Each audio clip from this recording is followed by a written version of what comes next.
are here at the 978 Racing headquarters worldwide. We are going to be going over the 2026 YZ450F, highly anticipated model. Gotten a lot of feedback when I posted this on Instagram. Got a ton of people asking me, yo, what do you think about that bike? You got to keep me updated. So we're going to get you dialed in. What are the differences? What are the things I'm excited about? What are the things I am not excited about? Let's get into it.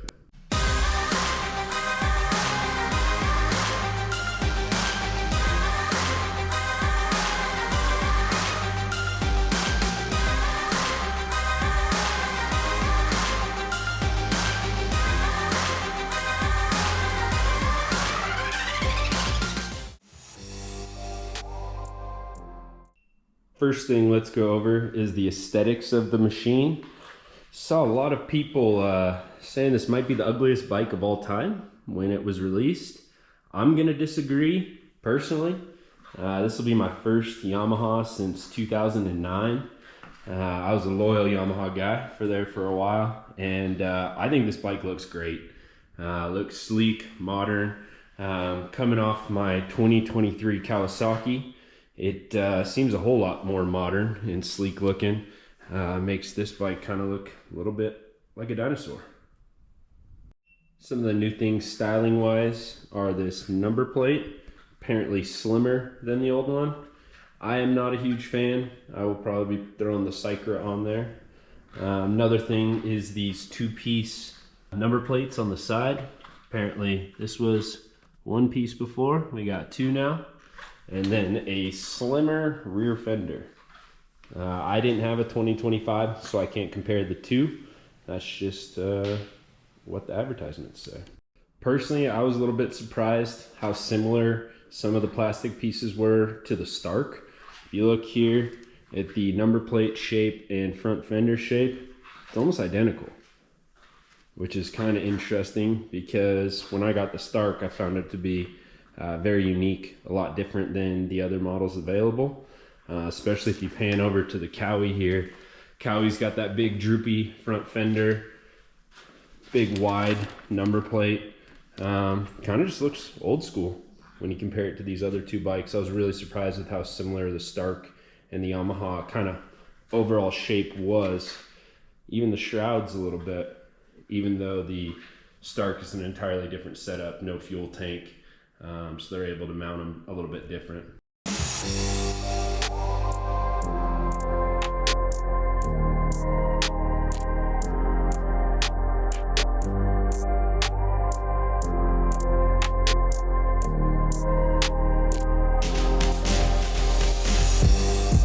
I personally am not going to be able to comment on this. I am too fat and I am a little bit too of an aggressive rider to be riding with stock suspension, so we're going to ship this stuff off to Enzo, give it the treatment before I even touch dirt with this bike.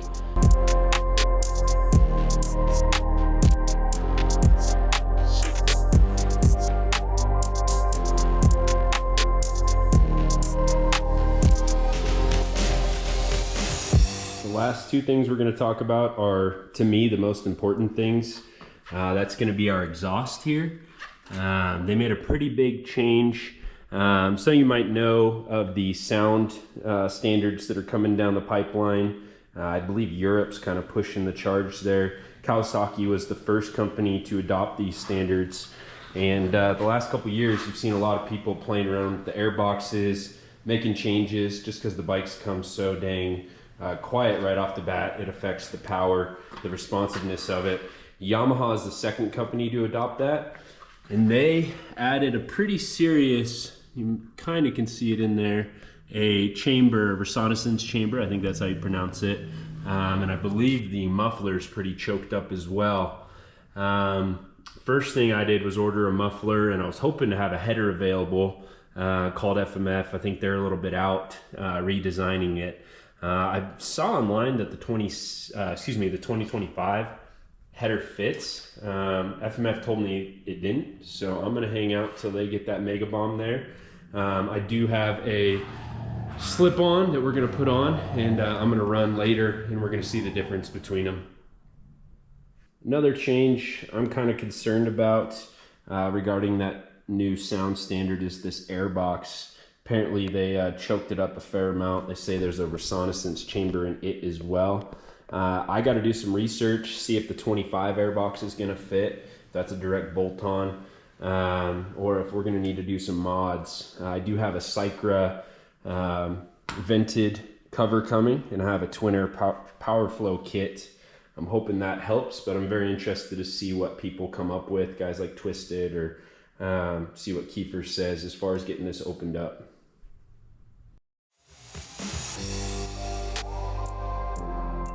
So when I picked this thing up from the dealership, obviously had to start the bike, and I was shocked. I was shook to my core. I never heard a motocross bike sound like this.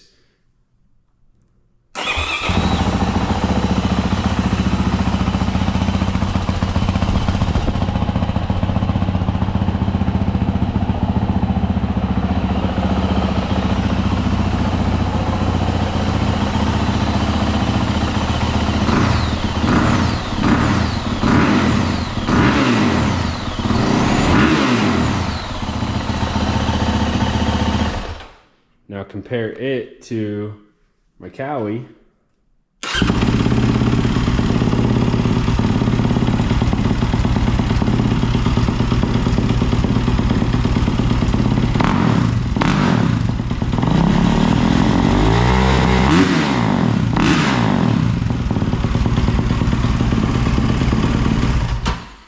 Needless to say, we got some work to do on this thing. Let's see how that FMF helps. Here's our FMF pipe we're about to install. Looking good, looking good.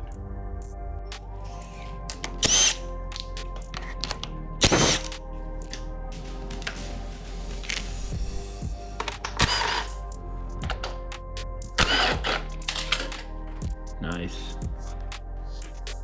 All right, we got that FMF muffler bolted up to the stock header. Let's fire this bird up.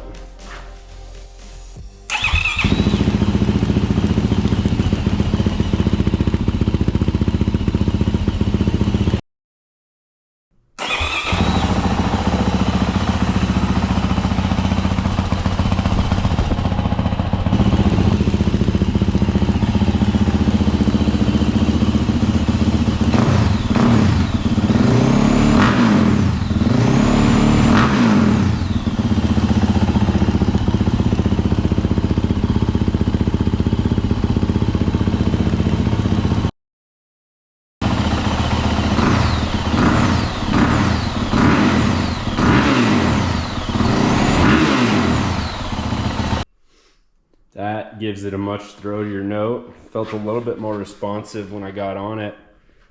So definitely an improvement. Next is gonna be, let's get this chamber out of here. FMF, let's get that mega bomb going, ASAP. Next, we're gonna get these stock bars off. Can't even believe that's what they call a bar pad. Looks terrible. The bar bend is fine. Not too bad. I'm just a twin wall guy. So we're gonna get these swapped out with some twin walls I had laying around. G2 quick turn throttle tube and some full waffles.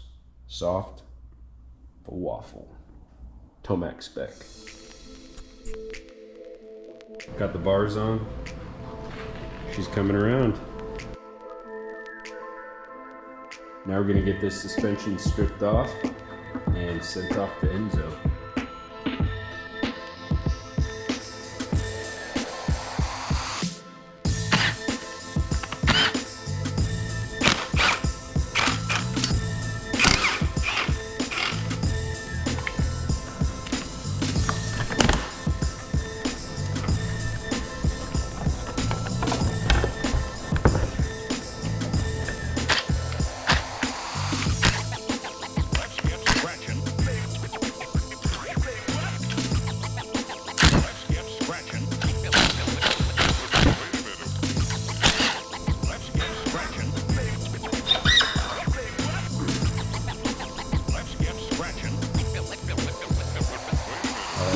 Got suspension packed up.